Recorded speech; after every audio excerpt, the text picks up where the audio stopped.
শুভ লগ্নে আমার স্বপ্ন সাথীর হাত ধরে আমি এগিয়ে যাবো এক স্বপ্নের জগতে। কিন্তু এতগুলো দিন কেটে গেল, এখনো পর্যন্ত আমার দুর্গতা এলো না কেন? তবে কি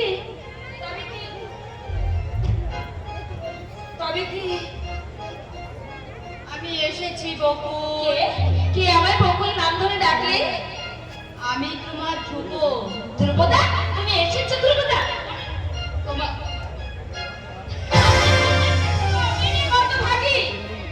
আমি দেখছি না ধ্রুবদা দেনে তুই কতখানি মগ্ন হয়ে আছিস। চাপা অসুবিধা মস্করা না, কিন্তু মস্করা নয়। আমি দেখছি না ধ্রুবদা দেনে তুই কতখানি মগ্ন হয়ে আছিস। মার খাবে কিন্তু। আমার তো মনে হচ্ছে তোর সামনে শিয়াল লাগলে তুই এক্ষুনি ধ্রুবদার ডাকবে সারা দিয়ে বসবি। মার খাবে একদম। তবে এতে তোর কোনো দোষ নেই দিদি। মনের মানুষ কাছে না থাকলে সবাই এমন একটু উদাস উদাস হয়ে যায়। তবে তুই ভাবিস না দিদি, তুই দেখিস ধ্রুবদা না তোকে ঠিক শুনে আসলে একেবারে খুশি হবে রে। কত ছাড়ি, বড় দিদির সঙ্গে মস্করা হচ্ছে তাই নয়? দিদি লাগছে।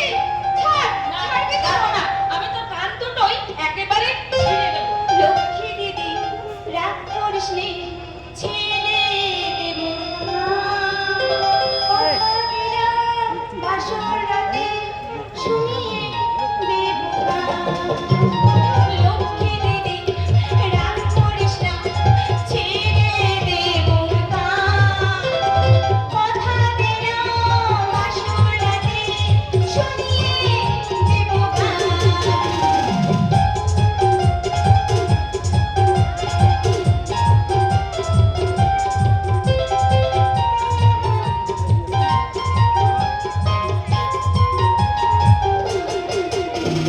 লক্ষ্মী দিদি রাগ করিস না, ছেড়ে দেব না।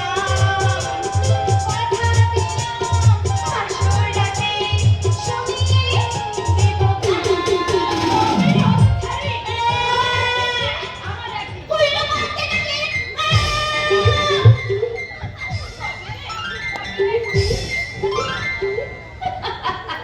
চাপাটা যেমন দুষ্টু তেমনি মিষ্টি, তাই ওর দুষ্টুমিতে কৃত্রিম রাগের ভান করলেও ওর কথাগুলো শুনতে আমার ভীষণ ভীষণ ভালো লাগে। বকুল দিদি, কি হয়েছে বকুল দিদি, ভাই? সর্বনাশ হয়ে রাখতে গেছে। রাখতে পিছুকে এলে কেন? সর্বনাশ হয়ে গেছে বকুল দিদি, সর্বনাশ হয়ে কি গেছে। হয়েছে? দুর্ভাগ্যের ঘূর্ণিঝড়ে তোমার ওই ভালোবাসার বাসাটা ভেঙে চৌচির হয়ে গেছে। কি হয়েছে? বুঝতে পারছি না ভাই, কি হয়েছে পরিষ্কার করে বল না ভাই। পারবো না, পারবো না বকুল দিদি, পারবো না। ওই নিষ্ঠুর কথাটা আমি আমি তোমার কাছে কিছুতেই বলতে পারবো কি না। বললি তুই? তুমি শুধু এইটুকু শুনে রাখো, তোমার জীবন থেকে ধ্রুবদা চিরদিনের মতো হারিয়ে গেল।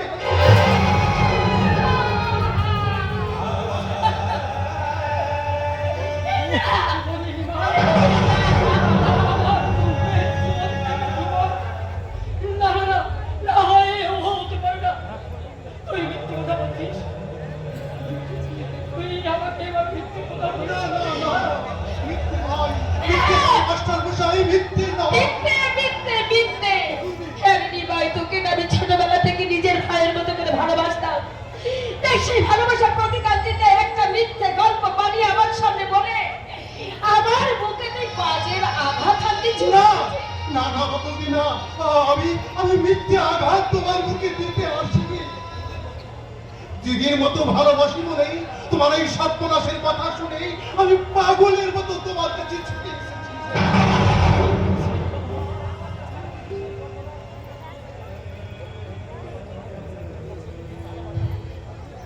ওই বকুল দিদির ভালোবাসাকে উপেক্ষা করে ওই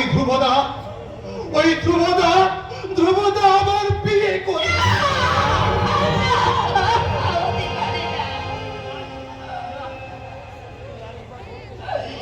ভাই,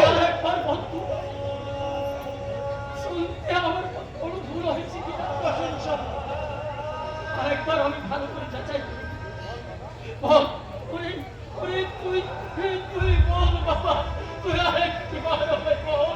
মশাই, খবরদার, খবরদার, খবরদার মিথ্যে কথা আমার সামনে দাঁড়িয়ে দ্বিতীয়বার উচ্চারণ করবি না। বকুলদি নিমাই, নিমাই তুই আমার নামে তুই একবার দিব্যি করে বল না ভাই। বকুলদি আমার ধ্রুবদার সম্পর্কে যে কথা বললি সে কথা মিথ্যে।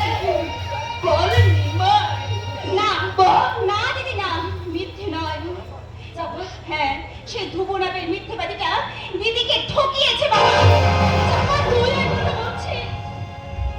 দিদি, চাপার কোনো দোষ নেই দিদি, খবরটা আমি চাপাকে দিয়েছি। টাকার লোভে তোমার ধ্রুবদা বড়লোকে নিয়ে গিয়ে বিয়ে করে এনেছে।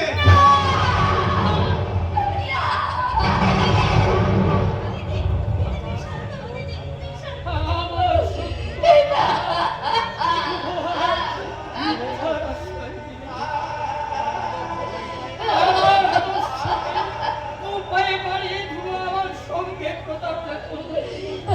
মানুষ ছোটবেলায় কারিগর হয়ে মানুষ চিনতে আজ আমার এত ভুল হলো। না না বাবা না, তোমাদের ভুল হলেও মানুষ চিনতে আমার কিন্তু এতটুকু ভুল হয়নি বাবা, এতটুকু ভুল হয়নি। তাই বলছি বাবা, আমার ধ্রুবদা কখনো আমার সঙ্গে প্রতারণা করতে পারে না বাবা, প্রতারণা করতে পারে না। এখনো তোমার এত বিশ্বাস দিদি? হ্যাঁ, হ্যাঁ ভাই, হ্যাঁ। বিশ্বাস আছে বলেই তো এখন আমি বেঁচে আছি। তাই ভাগ্যের বিড়ম্বনায় সত্যি যদি আমার ধ্রুবদা আমার জীবন থেকে কখন হারিয়ে যায়, তাহলে আমি আমার নিয়ত থেকেই দোষারোপ করব, কিন্তু ওই ধ্রুবদাকে নয়। আমার তোর অন্ধ বিশ্বাস নিয়ে তুই এখন কোথায় যাবি দিদি? আমি আমি আমি আমার ধ্রুবদার কাছেই যাবো রে, যাবো। বাবা, বাবা তুমি আমায় অনুমতি দাও বাবা, আমায় অনুমতি দাও। আমি আজই এক্ষুনি আমার ধ্রুবদার কাছে যাবো। কিন্তু কোন অধিকারে সেখানে যাবি দিদি? কেন কেন আমার এই সিঁদুরের অধিকারে?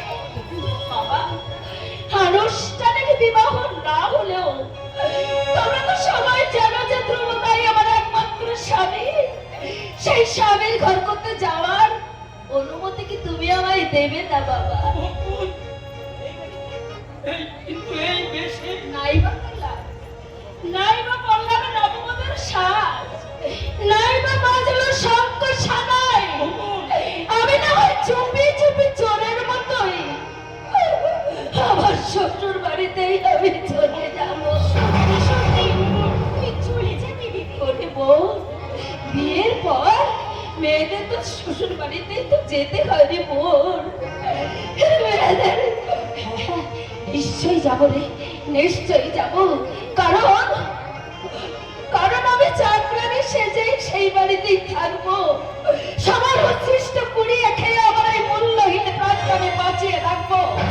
তবে আমার মনে এইটুকু সান্ত্বনা থাকবে যে আমি আমার এই সর্ব সমানের শ্বশুর বাড়িতে আমি আশ্রয় পেয়েছি রে, আমি আশ্রয় পেয়েছি। দিদি, না না না না, তোকে তোকে আমি এইভাবে যেতে দেবো না রে মা, তোকে আমি এইভাবে ভয় পাবেন না মাস্টার মশাই, ভয় পাবেন না। এ দিদির জীবনের চরম পরীক্ষা। এই পরীক্ষায় দিদির পাশে আর কেউ না থাকলেও আমি থাকবো তার পাশে।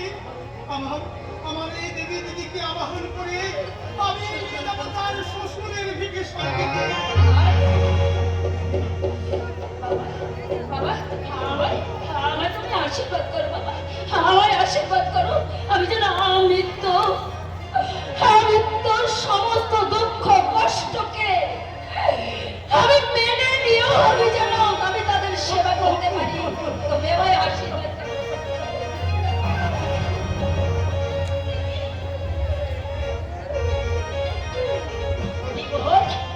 বিয়ের পর মেয়েদের আর বাপের বাড়ি থাকতে নেই, তাদের শ্বশুর বাড়িতেই যেতে হয়।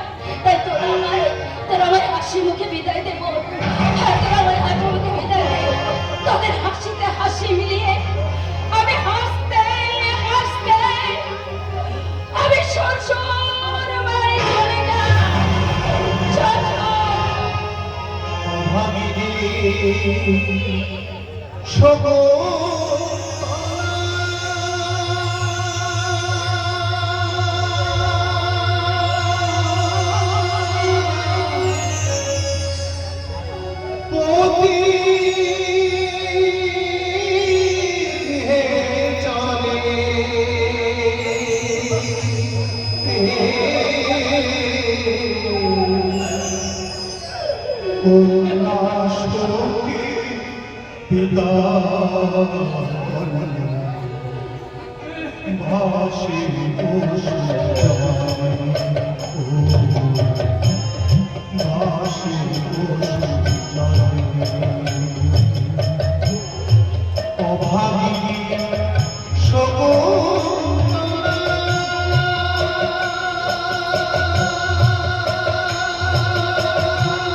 কয়েক সেকেন্ডের মধ্যে ময়না বিলকুল শান্ত হয়ে গেল।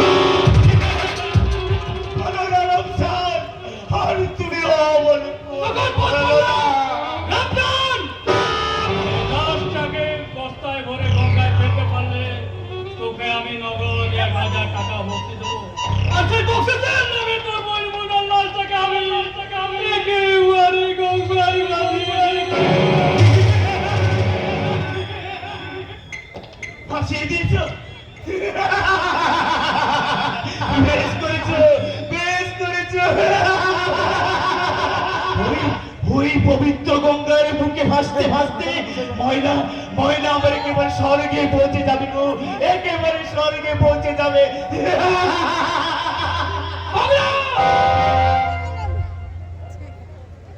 তুমি তুমি আমার ময়নাকে ভালো করে দেখেছো তো? আর বুঝি সে কাঁদে না? আর বুঝি সে কেঁদে কেঁদে বলে না, দাদা দাদা আমাদের মা কোথায় রে, আমাদের মা? ওরে ওরে ময়না, আর তোকে মায়ের খোঁজ করতে হবে না রে। তুই আধার আকাশের দিকে এক রাশ তারাদের মাঝে মিশে গিয়ে মিটি মিটি হাসবি, আর আর আমি তোর দিকে চেয়েছি বলবো, সে আমার ছোট বোন, বড় আদরে ছোট বোন। সে আমার ছোট বোন, বড় আদরে ছোট বোন। আবার তুই তো ডাক্তার ছেড়ে বাইরে বেরিয়ে এসেছিস।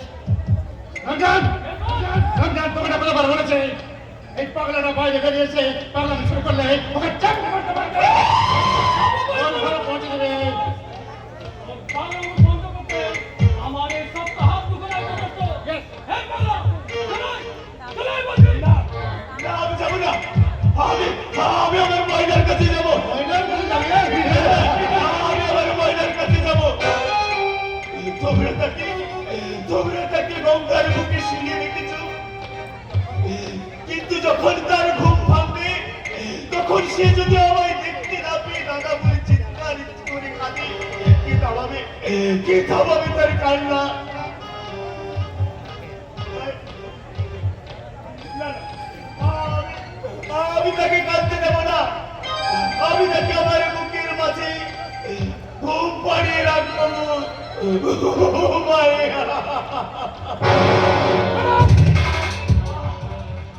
তোকে আর কষ্ট করে ময়নার কাছে যেতে হবে না রে।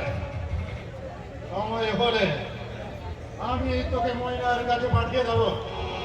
রমজান, যা যা যা, ওকে ভিতরে নিয়ে যাও, ডাক্তার ওকে ইনজেকশন দেন, ছোট ওয়েট করে আছে। ওই ইনজেকশন তোমরা আমায় দিও না। ওই ইনজেকশন দিলে আমার সারা শরীরটা দাও দাও করে জ্বলতে থাকে, সেই অসহ্য যন্ত্রণায় আমার মাথার শিরাগুলো যেন ছিঁড়ে যায়। আমি সইতে পারি না গো, সেই অসহ্য যন্ত্রণা আমি কিছুতেই সইতে পারবি কেমন করে? হ্যাঁ, ওকে যে বিষ ভরা।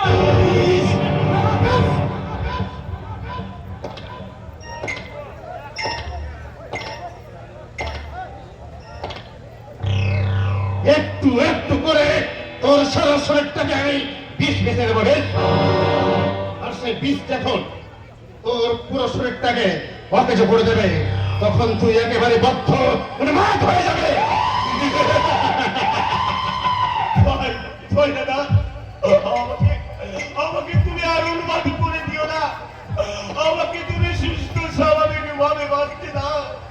আমি সুস্থ স্বাভাবিক ভাবে বাঁচতে চাই দাদা, আমি সুস্থ স্বাভাবিক ভাবে বাঁচতে চাই। আরে দেবো তো তোকে সুস্থ স্বাভাবিক ভাবে বাঁচতে দেবে। তবে তুই যদি আমার কথা মতো চলে, তবেই তোকে আমি সুস্থ স্বাভাবিক ভাবে বাঁচতে দেবো। দাদা, তোর জন্য, শুধুমাত্র তোর জন্য বিউটি আমার জীবন থেকে হারিয়ে গেছে, আর তাকে হারিয়ে আজ আমি এত বড় মানুষ তৈরি হয়েছে। তাই at any cost বিউটিকে আবার আমি ফিরে পেতে চাই। বিটিকে সেই খোঁজে তোর প্রয়োজন নেই। আমজাদ, নিজ ওকে, নিজ ওকে। না, না, আমি যাবো না, আমি যাবো না।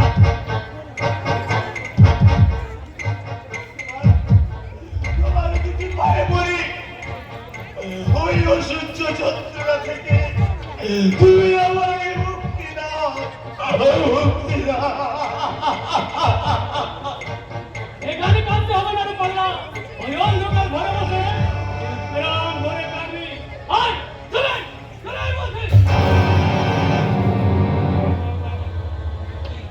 মুক্তি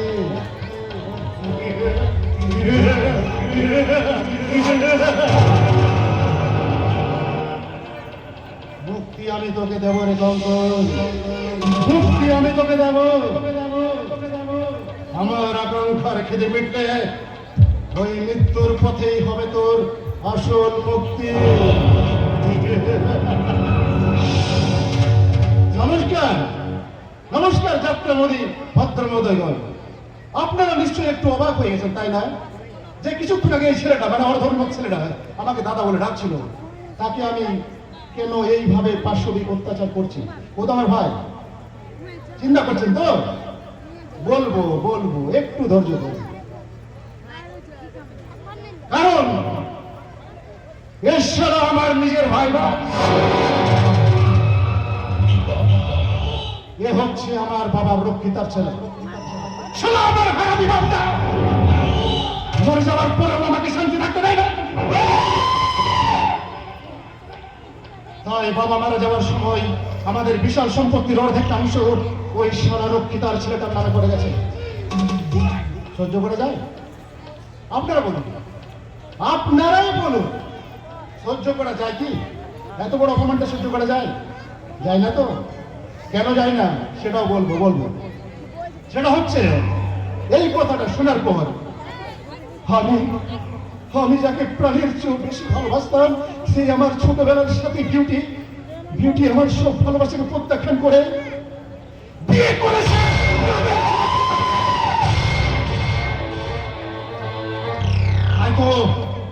হয়তো মাঝে মাঝে বলা হয় ওই সময় সুরের বাচ্চাকে আমি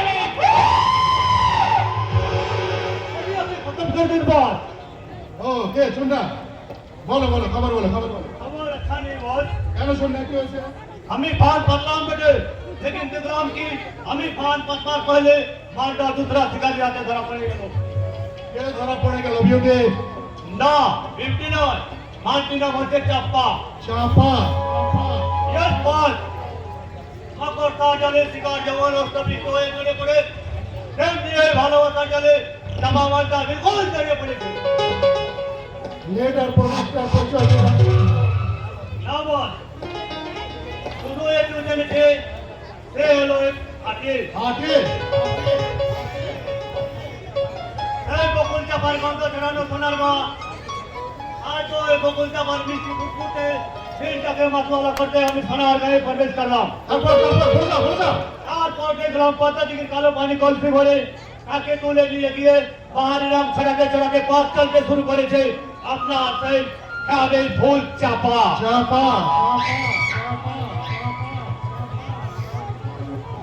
এই পাহাড়ি রামকে নজরকে সর্বাঙ্গে উঠলে উঠেছে যেমনের শরীরের ভাঁজে যেন জমে আছে অসংখ্য মধুভরা মোচা। আর সেই আকিস তার আপন মনে এগিয়ে চলেছে সেই মাধুয়ালা জীবনের